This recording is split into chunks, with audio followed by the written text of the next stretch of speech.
We're going to look at the difference between applying the cash basis of accounting versus the accrual basis of accounting. So what does all this mean? Well, accounting, or how do you account for your money, that's money management.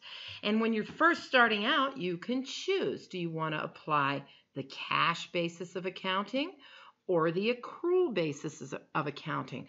It's all timing. When am I going to record the revenue, and when am I going to record the expense? And more importantly, what am I looking for? So under the cash basis, I'm focusing on cash flows.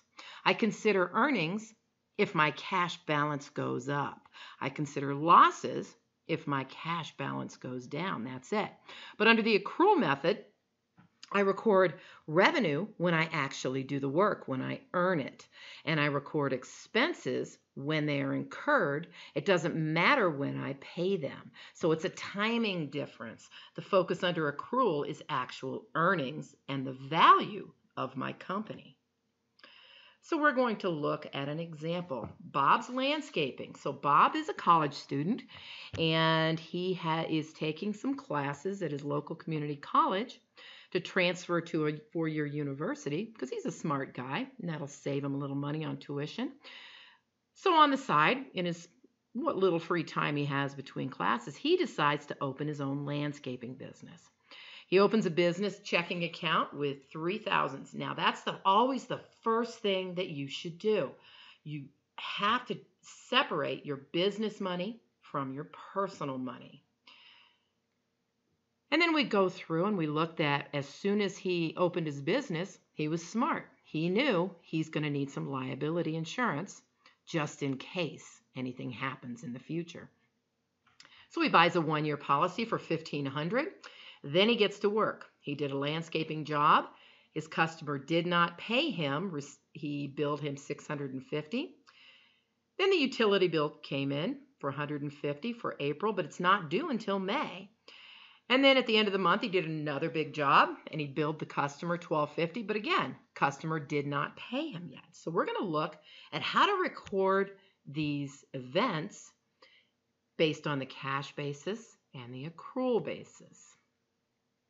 So looking at the cash basis in the month of April, we have a loss. The only reason we have a loss is because we are focusing on cash only.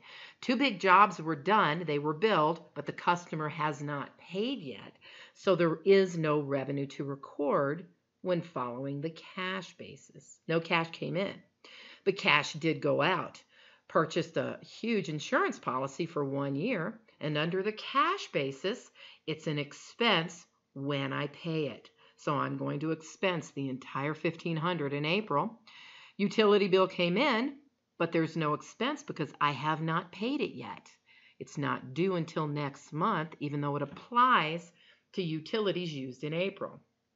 So owner contribution $3,000, no revenue, expenses of $1,500.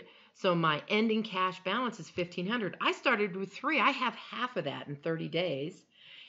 It doesn't look like my company's doing very well, even though I am working and earning money. But when I earn it, if I want to record earnings, I use the accrual basis.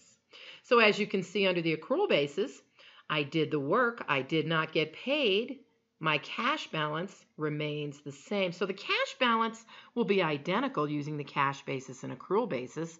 It's the income. When do I record revenue? When do I record expenses?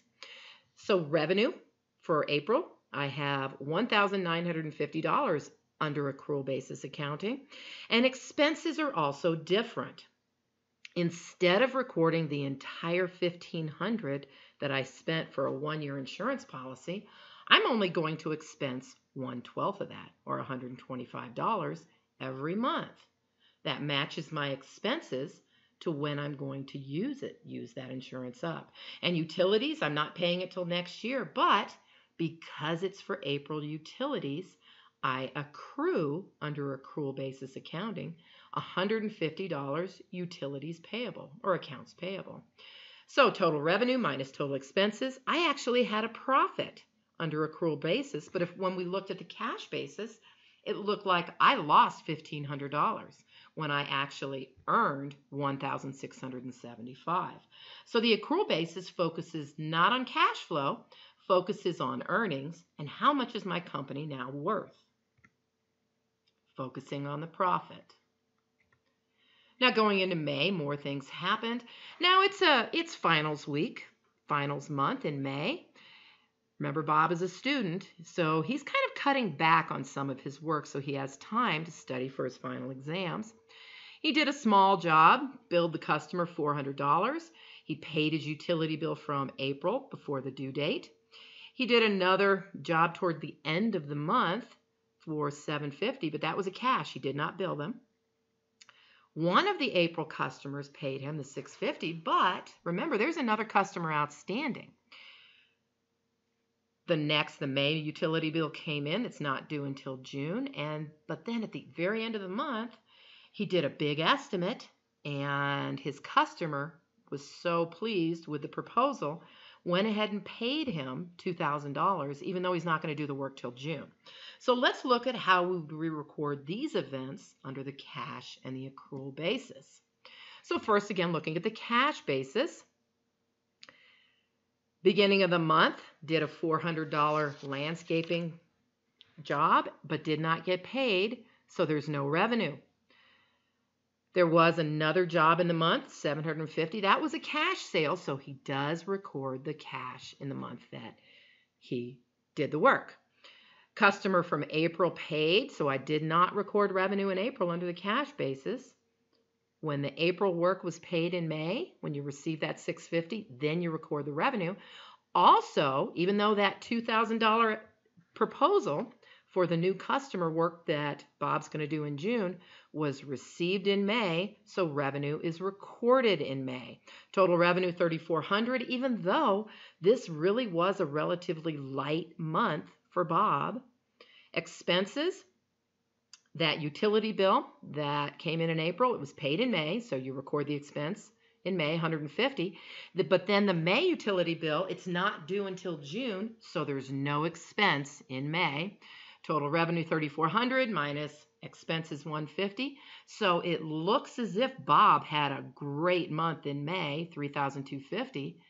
That's just the increase in cash. The focus with the cash basis is just on cash flow. It's not true earnings. Now let's look at the accrual basis for May. Looking at the transactions now, any work done, if you do the work, you record the revenue. It doesn't matter when you were paid. So the actual revenue under the accrual basis is $1,150, and expenses, as you can see, following the accrual basis is $150. So the actual earnings in May was only $1,000. And that makes sense because Bob had finals and didn't want to work too much, but a big client came in at the end of the month and he received $2,000, increasing his cash balance, but that's not revenue yet. It won't be revenue until he does the work in June. Until then, it's a liability. It's a prepaid or prepaid from the customer, so it's unearned revenue under accrual basis accounting. You can't record it until you do the work. And if you don't do the work, it's a liability. You would have to give it back. So the focus again with the accrual basis is on earnings and not cash flow. Again, the cash balance in the bank account will be identical if you're applying accrual or cash basis. The difference is when you record your income or loss. So what are the benefits? There are benefits and disadvantages of both methods.